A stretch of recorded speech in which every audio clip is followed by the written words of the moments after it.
पोलादपूर महावितरणबाबत नागरिकांमध्ये नेहमीच असंतोष पाहायला मिळालेला आहे। पुन्हा एकदा महावितरण पोलादपूरचा भोंगळ कारभार उघड झाला असून वारंवार होणारा वीज पुरवठा खंडित यामुळे पोलादपूर शहरातील नागरिक व तालुक्यातील नागरिक अक्षरशः हैराण झाले आहेत। मागील काही दिवस तालुक्यामध्ये वीज पुरवठा वारंवार दिवस रात्र खंडित होत असून विद्युत उपकरणं देखील नादुरुस्त होण्याच्या घटना घडत आहे, त्यामुळे नागरिक त्रस्त झाले आहेत।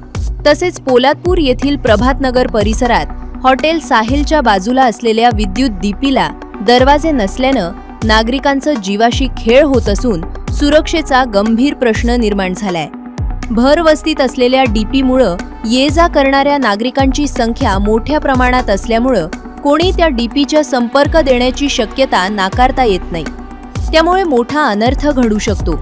या सर्व बाबींकडे महावितरणनं लक्ष देऊन आता उपाययोजना करणं गरजेचं बनलंय, अन्यथा नागरिकांच्या रोषाला सामोरं जावे लागेल हे मात्र निश्चित।